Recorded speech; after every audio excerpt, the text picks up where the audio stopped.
रुतबा समुंदर जैसा नहीं तेल जैसा रखो।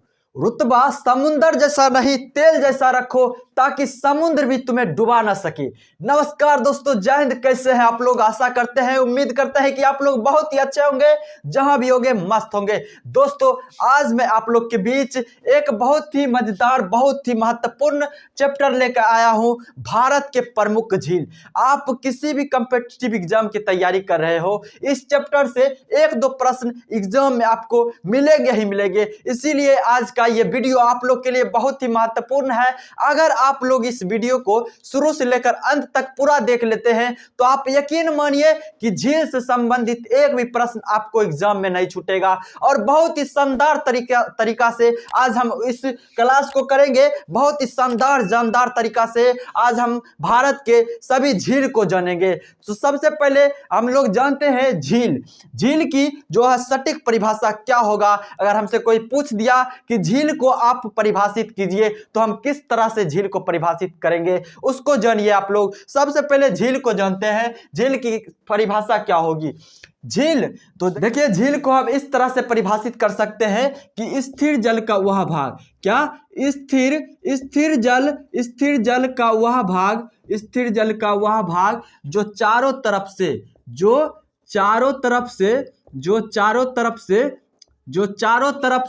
भूमि से घिरा हो, जो चारों तरफ से भूमि से घिरा हो, उससे हम लोग क्या कहेंगे? झील कहेंगे। स्थिर जल का वह भाग जो चारों तरफ से भूमि से घिरा हो, उसे हम लोग झील कहेंगे। अब समझिए थोड़ा, यह फिगर से आप लोग मान लीजिए कि ये स्थिर जल है। ये क्या है? स्थिर जल है, और ये चारों तरफ से भूमि से घिरा है। ये भूमि है, इसके चारों तरफ भूमि है, और ये स्थिर जल है। क्या है? स्थिर जल है, और ये भूमि से घिरा है। भूमि, और ये हो गया आपका जल, ये जल हो गया स्थिर जल। स्थिर जल है और चारों तरफ से भूमि से घिरा हुआ है, इससे हम लोग क्या कहेंगे? झील कहेंगे। अब देखिए, झील जैसे कि ये चारों तरफ से भूमि से घिरा है और इसमें स्थिर जल है। आप लोग नदी को देखे होंगे, वो दो तरफ से ही भूमि से घिरा होता है, दो तरफ उसका खुला रहता है, और जल उसके बीच में प्रवाहित होते रहता है, इधर से इधर, इधर से इधर। और झील ये चारों तरफ से भूमि से घिरा है, और बीच में क्या है? स्थिर जल है। इसको हम लोग झील कहते हैं। इसको आप लोग समझ गए होंगे। अब देखिए, बहुत बच्चे जो होते हैं वो झील और द्वीप में उनका कन्फ्यूजन रहता है। तो आप लोग देखिए, द्वीप को भी बहुत ही आसान तरीका से समझ लीजिए। द्वीप क्या होगा? झील में क्या हम लोग जाने कि वह स्थिर जल का वह भाग जो चारों तरफ से भूमि से घिरा हो। झील का अपोजिट हो जाएगा द्वीप। द्वीप में क्या होगा? स्थल खंड का वह भाग, स्थल खंड का वह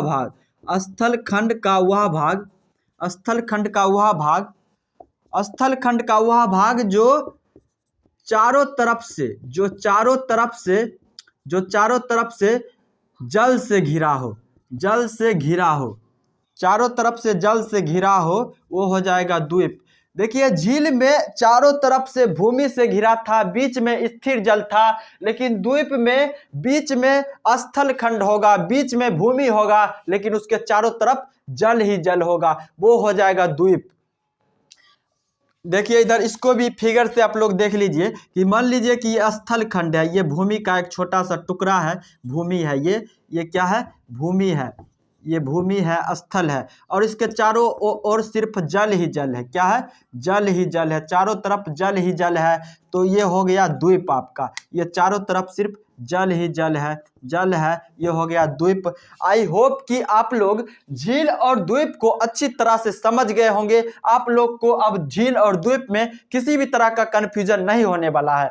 दोस्तों, अब देखिए, हम लोग जानते हैं किस किस राज्य में कौन कौन सा झील है, किस किस राज्य में कौन कौन सा झील है, उसको जानते हैं। सबसे पहले हम लोग जम्मू कश्मीर के सभी झील को जानते हैं, एक आसान सा तरीका से, बहुत ही शानदार तरीका से। देखिए, जम्मू कश्मीर में कौन कौन से झील हैं? अनंतनाग झील, बैरीनाग झील, शेषनाग झील, नागिन झील, बिशनसर झील, मानसबल झील, डल झील और बुलर झील। ये सभी झील जो है जम्मू कश्मीर के झील है। अब देख रहे होंगे आप लोग, जम्मू कश्मीर के झील को आप लोग इस तरह से याद कर सकते हैं। देखिए, जिसके अंत में नाग लगा हो, जिसके अंत में क्या हो, नाग लगा हो, वह झील कहाँ का हो जाएगा, जम्मू कश्मीर का झील। देख रहे हैं आप लोग अनंतनाग झील, अनंतनाग झील इसके अंत में नाग लगा है। बैरी नाग झील इसके अंत में नाग लगा है। शेषनाग झील इसके अंत में भी नाग लगा है। जिसके अंत में नाग लगा हो वो कहाँ की झील हो जाएगी, जम्मू कश्मीर की झील। और जहां नाग होगा, जहां क्या होगा, नाग होगा, वहां ही कौन होगी, नाग की वाइफ, नाग की पत्नी, वह भी वहां ही होगी, यानी नागिन झील। ये भी कहाँ की झील है, जम्मू कश्मीर की झील है। और जहां नाग नागिन होगा, जहां नाग नागिन होगा वह क्या होगा, वह दिन रात सिर्फ विष की बरसात होगी। क्या होगा, सिर्फ दिन रात विष की बरसात होगी, यानी बिशनसर झील। बिशनसर झील ये भी जम्मू कश्मीर की झील है। अब बताइए आप लोग, मजा आ रहा कि नहीं आ रहा, बिल्कुल बिल्कुल मजा आ रहा है। देखिए जहां पर नाग हो, जिसके अंत में नाग लगा हो वह जम्मू कश्मीर की झील हो गया, और जहां नाग होगा वहां नागिन भी होगी, यानी नागिन झील, ये भी जम्मू कश्मीर की झील है। और जहां नाग नागिन होगा वहां दिन रात विष की बरसात होगी, यानी बिशनसर झील, ये भी जम्मू कश्मीर की झील है। और जहां दिन रात विष की बरसात होगी, जहां दिन रात विष की बरसात होगी, वह क्या होगा, वह कोई साधारण आदमी, साधारण मनुष्य रह सकता है क्या, बिल्कुल नहीं रहेगा। वह बिल्कुल नहीं, वह साधारण आदमी, साधारण मनुष्य रहेगा। वह कौन रहेगा, जिसके पास बहुत सारा शक्ति हो, बहुत सारा बल हो, वही व्यक्ति वहां पे रह सकता है। तो मानस बल झील, मानस बल झील ये भी जम्मू कश्मीर की झील है। और आप लोग इस तरह से याद कर सकते हैं जम्मू कश्मीर के सभी झील को। और डल झील और बुलर झील, डल झील और बुलर झील, ये दोनों झील को हम लोग बचपन से ही पढ़ते आ रहे हैं, बचपन से जानते हैं। डल झील और बुलर झील ये दोनों भी जम्मू कश्मीर की झील है। और देखिए डल झील को जो है, डल झील को श्रीनगर का गहना कहा जाता है। श्रीनगर की गहना, श्रीनगर की गहना जो है, डल झील को श्रीनगर की गहना कहा जाता है। तो प्रश्न पूछेगा, पेपर में आएंगे प्रश्न कि श्रीनगर की गहना किस झील को कहा जाता है, श्रीनगर की गहना किस झील को कहा जाता है। तो बताओ आप लोग अभी इसको सही कीजिएगा कि नहीं कीजिएगा, बिल्कुल करेंगे, बिल्कुल। डल झील को जो है श्रीनगर की गहना कहा जाता है। और एक और है बुलर झील, बुलर झील भारत की सबसे बड़ी मीठे पानी की झील है। क्या है, बुलर झील भारत की सबसे बड़ी मीठे पानी की झील है। भारत की सबसे मीठे पानी की झील है। भारत की सबसे मीठे पानी की झील है। भारत की सबसे मीठे पानी का झील है, मीठे पानी का झील। बुलर झील जो है भारत का सबसे मीठे पानी का झील। अब प्रश्न पूछेगा कि भारत का सबसे मीठे पानी का झील कौन है, तो क्या होगा, बुलर झील। मीठे पानी का मतलब स्वीट वाटर नहीं, मीठा पानी नहीं, यानी जैसे हम लोग शरबत बनाते हैं उसमें चीनी घोल देते हैं, शक्कर घोल देते हैं तो वो पानी मीठा हो जाता है, उसको हम पीते हैं तो मीठा हमको लगेगा। अगर आप लोग बुलर झील के पानी को पीजिएगा तो आपको मीठा नहीं लगने वाला है। स्वीट वाटर नहीं, फ्रेश वाटर। मीठे पानी का मतलब हो गया फ्रेश वाटर, यानी पीने योग्य पानी जो होता है उसी को मीठा झील बोला जाता है, मीठे पानी का झील। आप लोग जम्मू कश्मीर के सभी झील को अच्छी तरह से समझ गए होंगे। अब देखिए हम लोग आते हैं उत्तराखंड आइए, उत्तराखंड आ गए। उत्तराखंड के भी सभी झील को एक बहुत ही शानदार तरीका से याद करेंगे, बहुत ही शानदार तरीका से। उत्तराखंड में देखिए कौन कौन से झील है। उत्तराखंड में नैनीताल झील, सात ताल झील, राकस ताल झील, माला ताल झील, देवताल झील, नौकुचिया ताल झील और खुरपा ताल झील, ये सभी झील जो है उत्तराखंड के झील है। अब आप देख रहे होंगे कि उत्तराखंड के सभी झील में ताल लगा हुआ है। क्या लगा हुआ है, ताल लगा हुआ है। उत्तराखंड के सभी झील में ताल लगा हुआ है। तो आप लोग उत्तराखंड के झील को इस तरह से याद कर सकते हैं कि जिसके अंत में ताल लगा हो, जिसके अंत में क्या हो, ताल लगा हो, वह झील कहाँ का झील हो जाएगा, उत्तराखंड का झील। अब बताइए, आपसे प्रश्न पूछ दिया एग्जाम में कि देवताल झील कहाँ का है, देवताल झील किस राज्य का है, तो आप लोग नहीं बनाएंगे, नहीं मारेंगे क्या, बिल्कुल मारेंगे। ताल जिसके अंत में लगा हो वह उत्तराखंड का झील है। और उत्तराखंड के झील को आप, एक गाना है इस तरह से कि तालों में नैनी ताल दे दे मोरी तलैया। इस गाना को आप लोग याद करेंगे और उत्तराखंड के सभी झील को आप लोग याद कर सकते हैं इस तरह से। अब देखिए हिमाचल प्रदेश में भी दो ऐसे झील है जिसके अंत में ताल लगा है। हिमाचल प्रदेश में भी दो ऐसे झील है जिसके अंत में ताल लगा है। तो आप लोग को बिल्कुल कंफ्यूज नहीं होना है। क्या है? बिल्कुल कंफ्यूज नहीं होना है। उसके लिए भी मैं आप लोग को एक बहुत ही शानदार तरीका बता रहा हूं। हिमाचल प्रदेश में दो झील है। हिमाचल प्रदेश में सूरज ताल झील और चंद्र ताल झील। सूरज ताल झील और चंद्र ताल झील ये दोनों झील हिमाचल प्रदेश के हैं। जब हम लोग हिमाचल प्रदेश जाएंगे, हिमाचल प्रदेश में जब हम लोग पर्वत पे चढ़ेंगे तो क्या होगा, हमको सूरज और चंदा जो हमको लगेगा कि हमारे बहुत ही नज़दीक है, हमारे पास पास है। तो जब हम हिमाचल प्रदेश जाएंगे तो क्या होगा, सूरज और चंदा हमारे पास पास होंगे। यानी सूरज ताल झील और चंद्र ताल झील कहाँ का झील हो गया? हिमाचल प्रदेश का झील हो गया। अब बताइए आप लोग को मजा आ रहा है कि नहीं आ रहा है? बिल्कुल मजा आ रहा है। और इस तरह से आप लोग सभी झील को याद कर सकते हैं आसान तरीका से। अब देखिए उत्तर प्रदेश, उत्तर प्रदेश में दो झील है, रामगढ़ ताल झील। उत्तर प्रदेश में रामगढ़ ताल झील और फुलहर झील। अब देखिए उत्तर प्रदेश में भी एक झील है जिसमें ताल लगा हुआ है। तो इसको देखिए बहुत ही मस्त तरीका से याद करेंगे। उत्तर प्रदेश में क्या है? उत्तर प्रदेश में अयोध्या है और अयोध्या में प्रभु श्री राम चंद्र जी का जन्म हुआ था। जहां पर अभी श्री राम प्रभु राम भगवान का मंदिर बन रहा है यूपी में, वह क्या है? रामगढ़ ताल झील और फुलहर झील है। तो जहां प्रभु श्री राम चंद्र जी का जन्म हुआ उत्तर प्रदेश में, वह क्या है? वह रामगढ़ ताल झील है और फुलहर झील है। तो जहां श्री राम प्रभु चलेंगे वह क्या होगा? वह ऊपर से क्या होगा? देवता लोग प्रभु श्री रामचंद्र जी के स्वागत में क्या करेंगे? फूल की बरसात करेंगे। बोल दे सियावर रामचंद्र की जय। फूल की बरसात करेंगे तो क्या होगा? रामगढ़ ताल झील उत्तर प्रदेश, और जहां श्री राम प्रभु चलेंगे वहां सिर्फ फूल की बरसात होगी, यानी फुलहर झील। ये भी उत्तर प्रदेश का झील है। अब बताइए आप लोग को कहीं भी थोड़ा भी दिक्कत है? समझ में आ रहा है? पूरा समझ में आ रहा है? सिक्किम में देखिए, सिक्किम में एक झील है, चोलामो झील सिक्किम में है। और चोलामो झील जो है ये भारत का सबसे ऊंचाई पर स्थित है झील है। चोलामो झील भारत का सबसे ऊंचाई पर स्थित झील है। भारत का सबसे ऊंचाई पर स्थित झील है। भारत का सबसे ऊंचाई पर स्थित झील वो है चोलामो झील। तो यहाँ से प्रश्न पूछे जाएंगे कि चोलामो झील किस राज्य में स्थित है? तो वो हो जाएगा सिक्किम राज्य में चोलामो झील स्थित है। अगर पूछा जाए कि भारत का सबसे ऊंचाई पर स्थित झील कौन सा है, तो वो भी हो जाएगा चोलामो झील। इस चीज को आप लोग याद रखेंगे। मणिपुर देखिए, मणिपुर में भी एक झील है, लोकटक झील। ये मणिपुर में झील है। लोकटक झील जो है ये पूर्वोत्तर भारत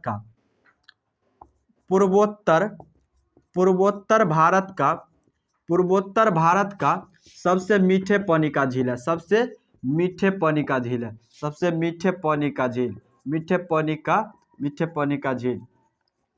लोकटक झील जो है ये मणिपुर में स्थित है। ये भी बहुत बार प्रश्न पूछा गया है कि लोकटक झील किस राज्य में स्थित है, तो हो जाएगा मणिपुर। और पूछा जाए आपसे प्रश्न कि पूर्वोत्तर भारत का सबसे मीठे पानी का झील कौन हो जाएगा, तो वो हो जाएगा लोकटक झील। देखिए जब पूछा जाए आपसे कि भारत का सबसे मीठे पानी का झील, तो वो हो जाएगा बुलर झील। और बुलर झील जो है जम्मू कश्मीर में स्थित है।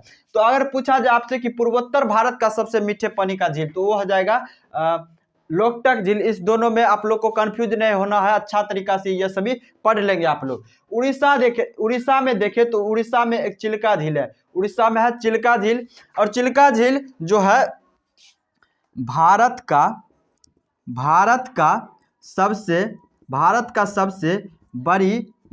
सबसे बड़ी खारे पानी की झील। भारत का सबसे बड़ा खारे पानी की झील। भारत का सबसे बड़ा खारे पानी का झील जो है वो है चिल्का झील। और चिल्का झील जो है उड़ीसा में स्थित है। इस चीज को भी याद रखेंगे। आपसे प्रश्न पूछेगा कि भारत का सबसे बड़ा खारे पानी का झील कौन सा है, तो वो हो जाएगा चिल्का झील। और ये उड़ीसा राज्य में स्थित है। खारे पानी का मतलब होता है साल्ट वाटर। साल्ट वाटर यानी नमकीन वाटर, जिसको हम पी नहीं सकते हैं, वो खारे पानी को हम पी नहीं सकते, बहुत ज़्यादा नमकीन होता है। अब देखिए राजस्थान की बात करें तो राजस्थान में कौन कौन से झील है उसको हम लोग जानते हैं। राजस्थान में देखिए रामसमंद झील, जयसमंद झील, फतेह सागर झील, डिंडवाना झील, सावर झील, राणा प्रताप झील, जवाहर सागर झील और पिछौला झील, ये सभी झील जो है राजस्थान में स्थित है। देखिए राजस्थान के झील को हम इस तरह से याद कर सकते हैं। राजस्थान क्या है? राजस्थान जो है ये राजाओं की धरती है, राजाओं का राज्य है राजस्थान। तो वह क्या होता है? राजाओं की राज है राजस्थान, यानी रामसमंद झील। इस तरह से हम याद करेंगे राजस्थान के सभी झीलों को। और जब उन्होंने, वह राजा है, राजा का वो भूमि है राजस्थान, तो राजा क्या करते हैं? युद्ध करते हैं। वो लोग युद्ध करने में माहिर होते हैं। जब वो युद्ध किए तो उनका जय हो गया, जय हुआ, यानी जयसमंद झील राजस्थान। इस तरह से आप लोग राजस्थान के सभी झील को याद कर सकते हैं। जब उनका जय हुआ, युद्ध में जय हुआ, जब उन्होंने युद्ध में फतेह हासिल किया, युद्ध में अपना फतह फहरा दिया, अपना फतेह हासिल किया, फतेह सागर झील, ये भी राजस्थान की झील।